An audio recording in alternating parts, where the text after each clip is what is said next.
What has become an annual ritual after Memorial Day weekend, crimes and crowds and shootings in Miami Beach. The call for change is again underway. The call for reform was sparked this week by the shooting death of a Homestead man during a dispute over a parking space, believe it or not, and then the police in Miami Beach shot and killed the driver of the getaway car.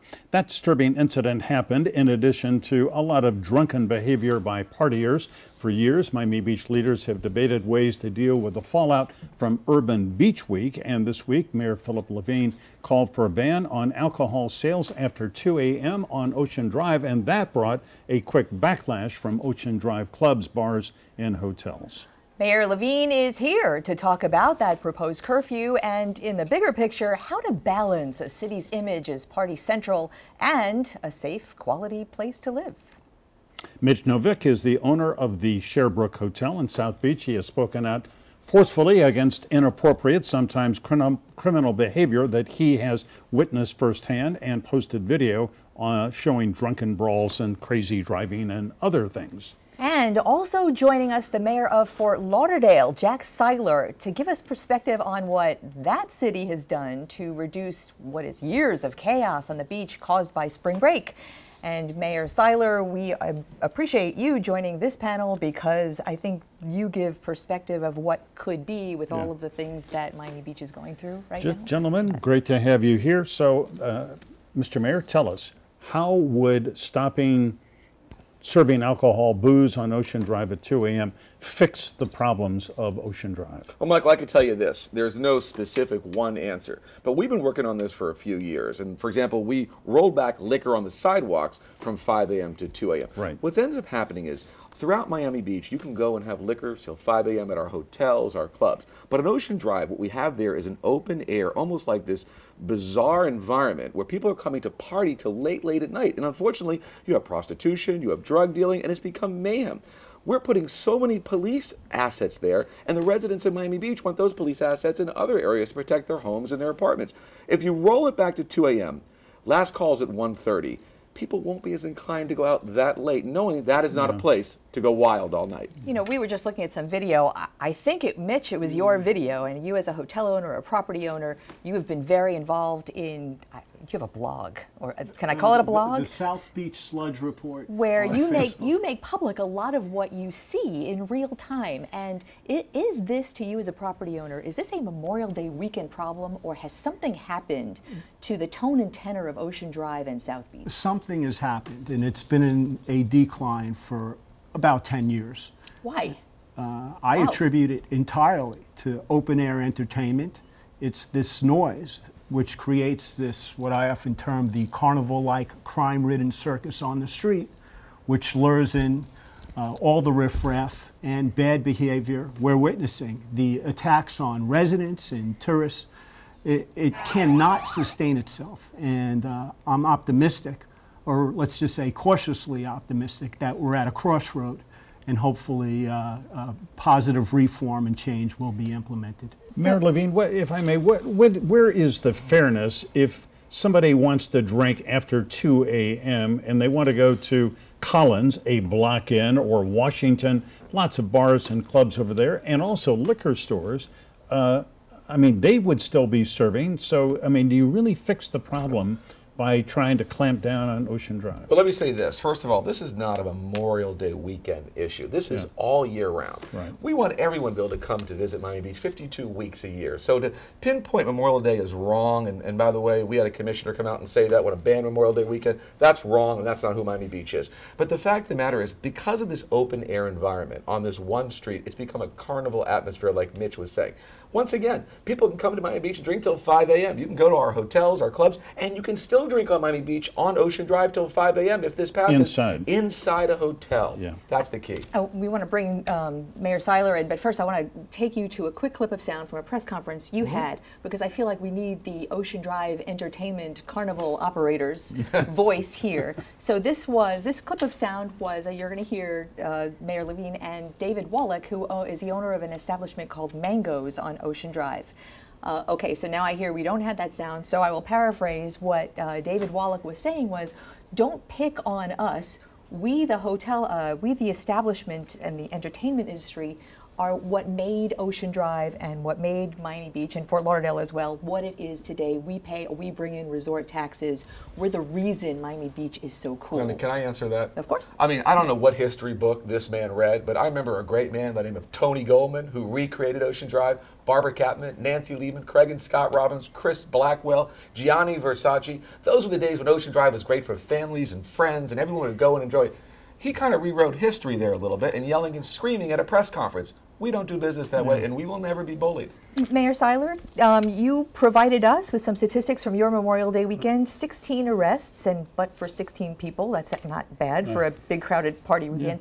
But Fort Lauderdale was, I will say, when I was in high school, a crazy place. Oh yeah, and which your city successfully sort of turned around and gave a different face to. And how did that, are there lessons to be learned here? There are lessons, and I commend Mayor Levine for what he's doing. I mean, you have to take some decisive action, and it's going to upset some people, and it's going to rattle some people, but at the end of the day, Fort Lauderdale changed its image as that spring break mecca. And we still had 100,000 spring breakers this year, but it wasn't that rowdy, raucous spring break. We changed it, but it took years, and we had the hotels pushed back, and we had some of the bars and restaurants pushed back. But look, my rule about the beach and the parks and all that, one group can't exclude the other's enjoyment of that. And what has happened, I think, on South Beach is that a group that isn't necessarily family friendly, that isn't necessarily law abiding, has now disrupted everybody else's enjoyment of it. So I commend them. I'm not, item by item we could talk about, but you can see what we did in Fort Lauderdale. We addressed it back in the late 80s on spring break, and then specifically we had issues with Memorial Day weekend, and about 3 years ago we came up with a whole new plan.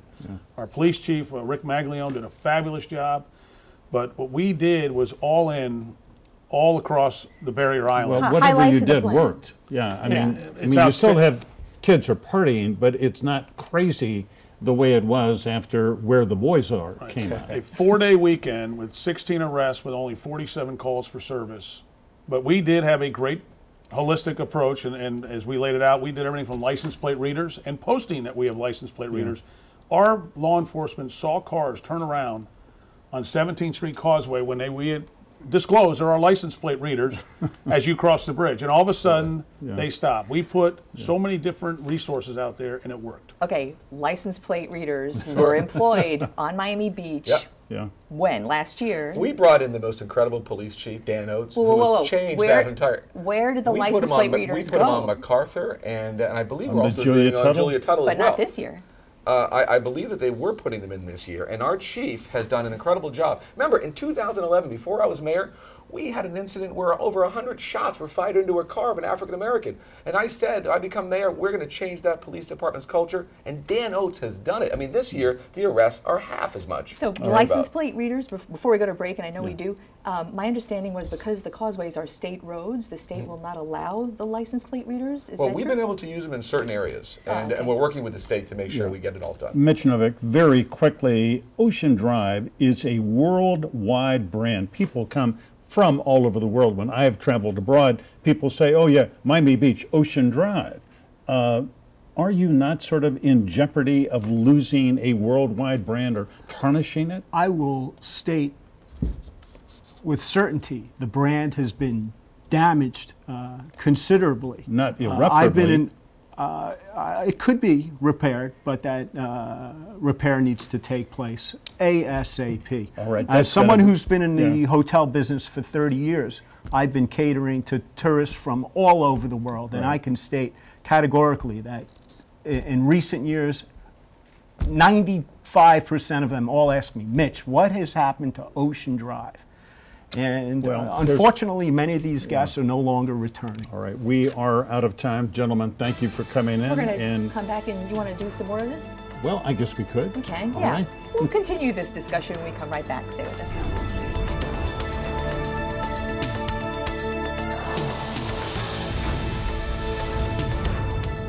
Welcome back to a discussion with Jack Seiler, Mayor of Fort Lauderdale, a city that successfully changed its former image as a kind of chaotic spring break destination. Mayor Philip Levine of Miami Beach and Mitch Novick, hotel owner. Mayor Levine, this week a commissioner on Miami Beach, Kristen Rosen Gonzalez, sent out an email in which she said, and I'm trying to characterize this accurately, that Miami Beach police need to take off their body cams because the body cameras are inhibiting them enforcing laws. And she said they need to get their bullets back. I'm not sure exactly. We'd have to have her here to explain what she meant, but how did you interpret it? Well, it was an outrageous statement to make. I am hoping that the commissioner made a mistake, and I think she's come out and apologized for her mistake. That is not what Miami Beach is about. Miami Beach was the first to put body cameras on, even before Ferguson. It's one of the things we did. But, you know, we have a police and they've chief, worked out. And they've worked very well. And our police chief, remember something, he was the head of NYPD intelligence under Bill Bratton. He was the chief in Aurora, Colorado during that horrible Batman shooting in the theater where President Obama said he's the greatest chief in America. What he has done has been no less than fantastic on Miami Beach. And so police have been aggressive enough absolutely, on Ocean Drive 100%, and other parts of the city? 100%. 100%. And by the way, it's like the question, of course, with our police is, do you want to put that much more resources in one little section? It makes no economic sense, and the brand damage, like Mitch said, is overwhelming for us. You know, with all the focus on the police, and Jack and I were talking during the break about all the programming that you're doing during the weekend. There's also, you know, in my mind, there are a set of codes and laws in the city. Mitch is a property owner. Why not focus on the codes and enforcing the codes really strictly? Because I will tell you, I spoke to a hotel front desk woman, not the owner, who says that they rent $250 a night rooms to 2 people, and then there's 20 in the room, and nobody does anything about it. Why not focus on the codes already there and crack down, and would that help? Possibly.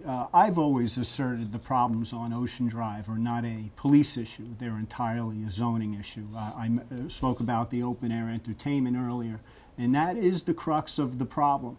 The larger issue are the commissioners and political candidates who take enormous contributions, or what the legal amount, maximum amount they can take. They become beholden to these special interests. And I'm wondering, with this impending vote for the mayor's legislation to roll back closing time and abate the noise, I'm wondering why some commissioners are still continuing to do backflips supportive of their special interests that they're beholden to. You know, the counter-programming, the RNC show, I know, is one step to counter-program against other programming that you're not inclined to enjoy. In Fort Lauderdale, Mayor, you did that, and that worked for you, counter-programming? Fantastic. We programmed Monday as a family fun day. We actually made a considerable effort with multiple departments out there, but really created a very family-friendly environment, which truthfully just isn't cool to hang out with some of the crowd that wants to disrupt that. And so we did that on Monday. On Sunday, we actually had more of a musical day, but so works extremely well. Saturday is our Great American Beach Party, car show from the 30s, 40s, 50s, 60s. That nostalgic day, again, is not a type of atmosphere that creates disruption. And so we really programmed the whole weekend around that. And then we've also, as I just told you, we're now putting in our budget for this coming year a nighttime management team that'll oversee Fort Lauderdale's nighttime economy and address that very specifically. Well, it sounds like a wise move. Mayor Levine, before we run out of time, a delicate topic is race and the fact that Urban Beach Week is predominantly an event that attracts young black men and women, the overwhelming majority of whom just want to come and have a good time and obey the law and have a party. But there are some people who are saying your proposal is not sensitive to black visitors to Miami Beach. Right. And Michael, I think it's not mine. I think it was another commissioner's proposal. My proposal is all year round in this one section because, as I said before, I don't even necessarily believe that we need to do counter-programming because if this demographic enjoys Miami Beach, they've been enjoying it for years. It's been going relatively well over the last 5 years. We had one incident the other night. But we need to make sure whatever we do, what we need to do is make sure that whatever we do is all year round because it has nothing to do with one specific weekend. It has to do with this section of town. And that will be the last word. Thank you so much for coming in, everybody. I know this goes fast, right? Jack Seiler, thank you. Mitch Novick, Mayor Levine, great to see you. Up next, we take it all.